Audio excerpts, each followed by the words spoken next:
आगे बढ़ते हैं। 12 अरकान की मौतली पर राज्यसभा में टकराव की नौबत आ गई है।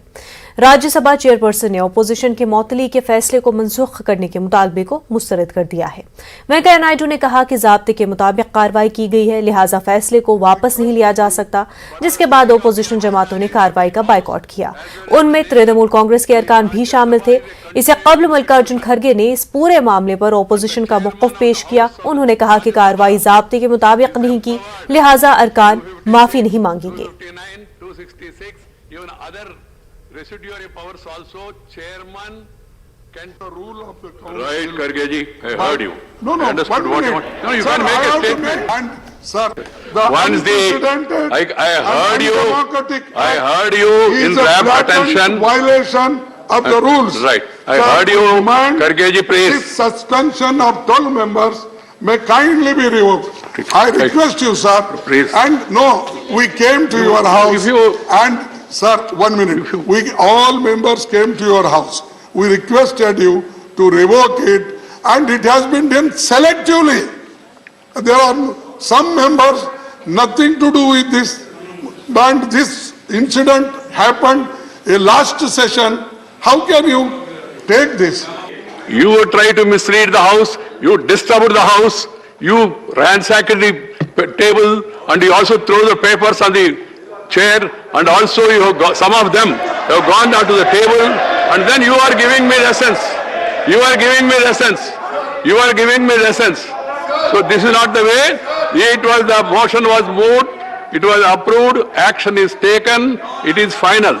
If the members who have committed this sacrilege against the house, they have not expressed any remorse. On the other hand, they are justifying.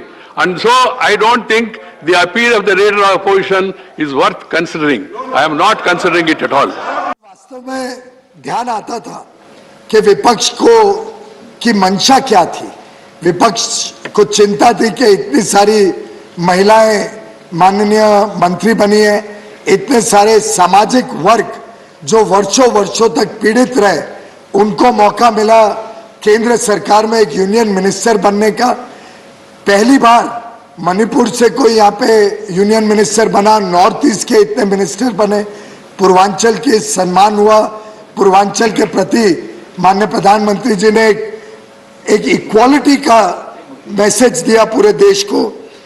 उनसे ये पच नहीं रहा था शायद कि आदिवासी भाई बहनों को, जनजाति समाज से आने वाले भाई बहनों को आज यूनियन कैबिनेट में मौका मिला देश की सेवा करने का।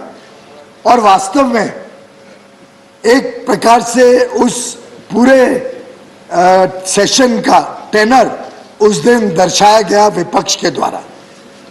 उसी के 2 दिन बाद जब माननीय मंत्री श्री अश्विनी वैष्णव जी अपना बयान दे रहे थे, एक विषय जिसपे विपक्ष का ही आग्रह था कि इसके ऊपर खुलासा हो, इसके ऊपर हमें जानकारी मिले, तो माननीय मंत्री खड़े होकर जब बयान दे रहे थे तो पूरे देश ने देखा किस प्रकार का घिनौना बर्ताव मंत्री के साथ किया गया। उनके हाथ से पेपर उठा लिए गए, छीन लिए गए और उनके सामने अड़चन डालने की हर संभव कोशिश की गई कि वो बयान ना दे पाए। और उस समय तो कुछ माननीय सदस्य तो हमारे और आके लगभग अटैक करने की मुद्रा में दिखे। और ये सिलसिला माननीय अध्यक्ष जी समय समय पे देश ने देखा, चेयर का अपमान होते हुए देखा, हमारे अधिकारियों का अपमान होते हुए देखा, अन्य माननीय सांसदों का अपमान हुआ और पूरे सदन की गरिमा को पूरी तरीके से ध्वस्त करने का हर संभव प्रयत्न विपक्ष ने पिछले मॉनसून सेशन में किया। माननीय अध्यक्ष जी, मैं धन्यवाद दूंगा चेयर का, आपका, उपाध्यक्ष जी का और सभी आपके पैनल का और हमारे सभी स्टाफ का जो टेबल पे हैं, जो मार्शल्स हैं, जिन्होंने इतनी गलत बर्ताव के बावजूद संयम रखा, बहुत टॉलरेट किया, बहुत संवेदनशील तरीके से इस विषय को लिया, हर अटैक को सहन लिया बिना कोई उसका विषय बनाते हुए, बिना कोई कंप्लेन करते हुए। उसके बाद बढ़ते बढ़ते जब एक माननीय सदस्य ने एकदम चेयर के ऊपर ही लगभग हमला बोल दिया, तब कोई चॉइस नहीं थी, उनको एक दिन के लिए सस्पेंड किया गया। उस दिन भी जो दृश्य इस हाउस में हुआ कि दरवाजे बंद होने के बाद भी शीशा तोड़ा गया, दरवाजे का शीशा तोड़ने के कारण कांच कुछ हमारे स्टाफ, सिक्योरिटी स्टाफ को भी लगा, चोट पहुंची। उस पे भी चेयर ने निंदा की और काफी आक्रोश था कई मेंबर्स में कि इसमें एक्शन ली जाए, लेकिन एक संवेदनशील चेयर और सबकी इच्छा के हाउस चले कोशिश की जाए, एक्शन आगे और बढ़ाया नहीं गया। चलते चलते अध्यक्ष जी 9 तारीख, 10 तारीख, 11 तारीख जो जो घटनाएं इस सदन में हुई, 9 तारीख को आपको ध्यान होगा कि एक अचानक डिवीजन मांगा गया, सब विपक्ष अपनी अपनी कुर्सी में जाके डिवीजन मांग लिया। साधारणतः इस बात की चेतावनी पहले दी जाती है, उसके बावजूद जब सडनली डिवीजन मांगा उसमें भी पर्दाफाश हुआ कि 79 votes in favour of the chair थे और 44 वो in favour of the government थे और 44 वोट्स विपक्ष के साथ थे।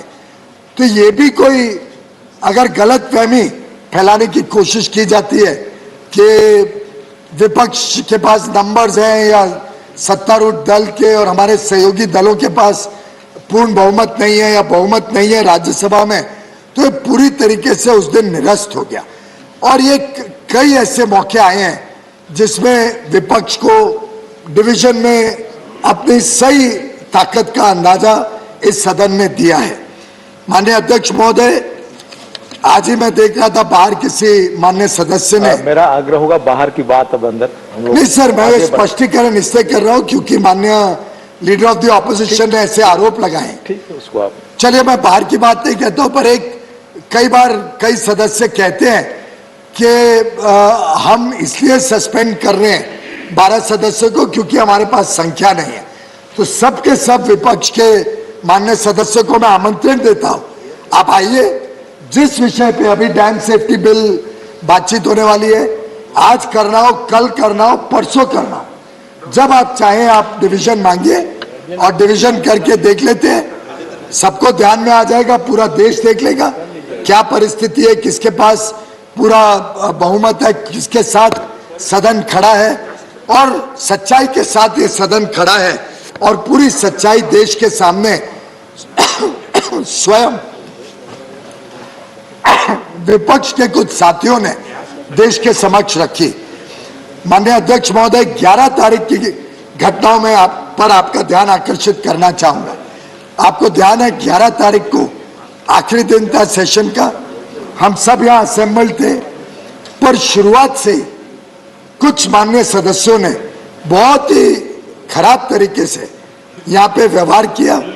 कोई सदस्य लेडी मार्शल्स को अटैक कर रहे हैं और कोई सदस्य एक मेल मार्शल के गले को पीछे से ऐसे लिटरली वांटिंग टू स्ट्रैंगुलेट हिम। और वो तो भगवान की कृपा है क्या हमारे मार्शल्स भी तटस्थ खड़े रहे, नहीं तो सिक्योरिटी कॉर्डन अगर टूट जाता तो मुझे तो चिंता है चेयर का क्या होता, किस प्रकार से चेयर के ऊपर घातक हमला हो सकता था। लेडी मार्शल्स को हमला करना, उनको खींच के कॉर्डन तोड़ने की कोशिश करना, मेल मार्शल के गले को पकड़ के उनको स्ट्रैंगुलेट करने की कोशिश करना। कोई माननीय सदस्य आपके लेफ्ट में जो टेबल है उस पर चढ़ के एलईडी स्क्रीन तोड़ने की कोशिश कर रहा था। 2 माननीय सदस्य यहाँ पे, एक सदस्य दूसरे सदस्य के गले में पट्टा बांध के और यहाँ घूम रहे हैं, मतलब वो एक्चुअली कॉटन की रोप थी, देख के डर लगता था, खास तौर पे क्योंकि जब वो दूसरी सदस्य एक बार यहाँ अनकॉन्शियस हो चुकी थी और यहाँ पे ऐसा प्रदर्शन करना इस उच्च सदन में, क्या गरिमा रहेगी इस सदन की और क्या हमारे माननीय विपक्ष के सदस्यों की गरिमा देश ने उस दिन देखी कि न्यूज बना के यहाँ पे घुमाना। माननीय Prahlad Joshi ji parliamentary affairs minister और मैं, हम बाहर आ रहे थे, तो हमें आने नहीं दिया आपके चेंबर से हमारी कुर्सियों तक।